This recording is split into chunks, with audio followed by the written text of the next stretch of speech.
এবার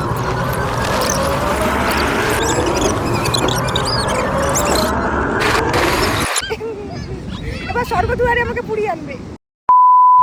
গাইস, তো আজকে পুরীর ডে 1। তো আমি সকালে উঠে রেডি হয়ে গেছি স্নান করে, যেহেতু মন্দিরে যাব অনেকটাই দেরি হয়ে গেছে, তাই ব্লগ করে দেখাতে পারি না। এই যে এখন রেডি হয়ে গেছি, তো চলো এবারে পুরো ব্লগটা তোমাদের সাথে শেয়ার করবো। বাইরে ওয়েদারটা দেখো কেমন, বৃষ্টি হচ্ছিলো সকাল দিয়ে, বাইরে ওয়েদারটা তুমি অবশ্যই দেখে বুঝতেই পারছো।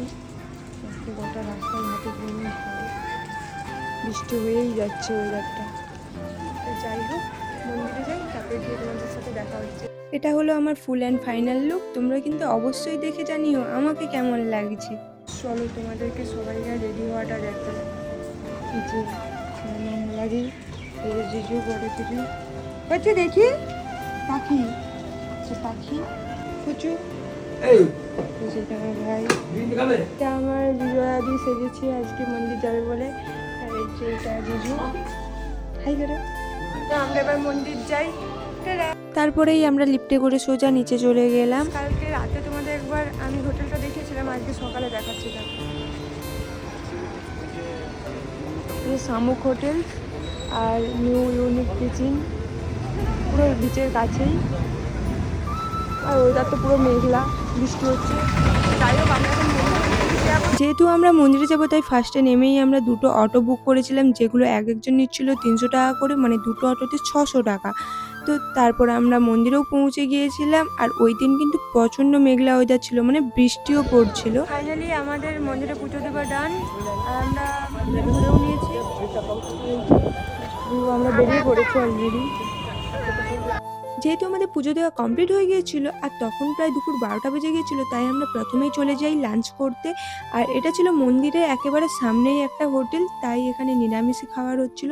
তো যাই হোক, তারপর আমরা রুমে পৌঁছেই সোজা রেডি হয়ে যাই সমুদ্রে স্নান করতে যাব বলে। গাইস, আমরা এখন সমুদ্রে যাব, তাই আমরা রেডি হয়ে গেছি। গাইস, ফাইনালি আমরা সমুদ্রে স্নান করতে আসছি আজকে ফার্স্টে।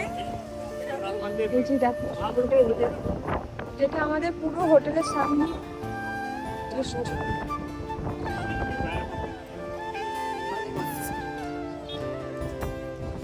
चलो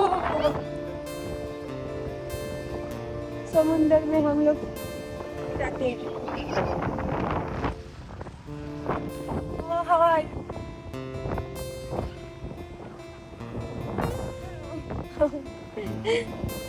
আর তারপরেই শুরু হয়েছিল আমাদের সেই বাকচুদি, যেগুলো তোমরা অলরেডি আমার ইনস্টাগ্রামে দেখে নিয়েছো।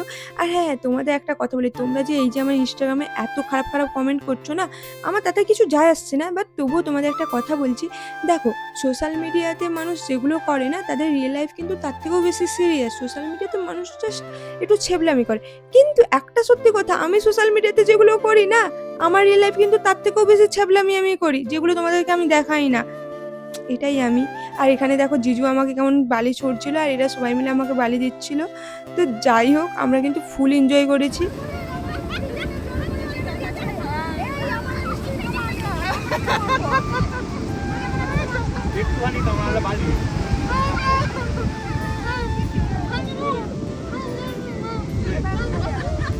দেখো, যেহেতু এটা ব্লগ এডিট করছি, তাই এখানে তো সমস্ত ভিডিও দেখানো সম্ভব নয়, তাই আমি তোমাদের 3x স্পিডে দেখেছি। তোমরা কিন্তু আমার ইনস্টাগ্রাম পেজ থেকে দেখতে ভুলো না, এইটুকুনি কথা দিচ্ছি, তোমরা কিন্তু হেসে হেসে পাগল হয়ে যাবে।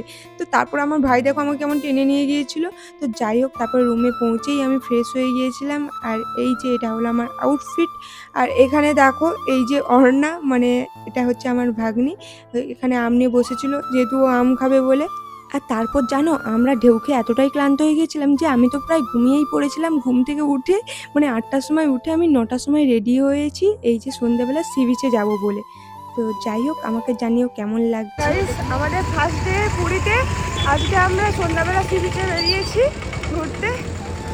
তো চলো তোমরা দেখতে থাকো। আর তারপর তো আমাদের সমুদ্র পাড়ে হাঁটতে হাঁটতে প্রচণ্ড খিদে পেয়ে গিয়েছিল, তাই আমরা এখানে একটা স্ট্রিট ফুডের দোকানে মোমো আর ম্যাগি নিয়েছিলাম। এই যে মোমোটা, যেটা খেতে একেবারে জঘন্য ছিল আর কোনো রকম স্যুপও দেয়নি, মানে সত্যি বলতে এক কথায় বাজে। আর এই যে ম্যাগিটা জাস্ট মুখে লেগে আছে, তোমরা গেলে অবশ্যই একবার ট্রাই করো। আমি যদিও জানি না এটা খুব সম্ভবত গোল্ডেন বিচের সামনে ছিল, বাট এক কথায় দারুণ ছিল, দারুণ।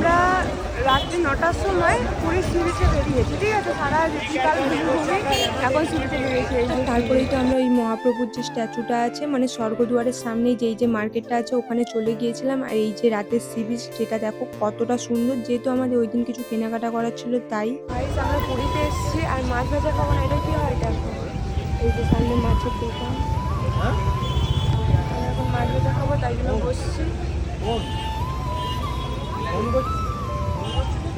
তোমরা কারা কারা পুরীতে আসলে ট্রাই করবে আর কারা কারা করেছো সেটাও কমেন্ট করবে। আর তারপর আমরা রুমের দিকেও রওনা দিয়ে দিয়েছিলাম। আর হ্যাঁ, যেতে যেতে আইসক্রিম দেখতে পেয়েছি, সেটা খাবো না হয়, তাই আমাকে ভাই এখানে আইসক্রিম কিনে দিয়েছিল, যেটা খেতে খেতেই রুমের দিকে ফিরছিলাম।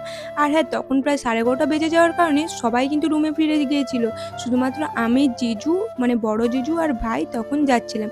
তো যাই হোক, এই যে রুমে ফিরেই ওদের জন্য কাঁকড়া চিংড়ি মাছ ভাজা আনছিলাম, ওটাই ওদেরকে দিয়ে দিয়েছিলাম। আর হ্যাঁ, ওই দিন কিন্তু রাতের ডিনারটা তোমাদের দেখানো হয়নি, যেহেতু ওটার ফটো তুলতে আমার মনে নেই। তো যাই হোক, এই যে আমি ঘুমানোর জন্য চেঞ্জ করে নিয়েছি। তো তোমাদের ব্লগটা কেমন লাগলো অবশ্যই লাইক কমেন্ট শেয়ার করতে ভুলো না। ততক্ষণের জন্য সবাইকে টাটা।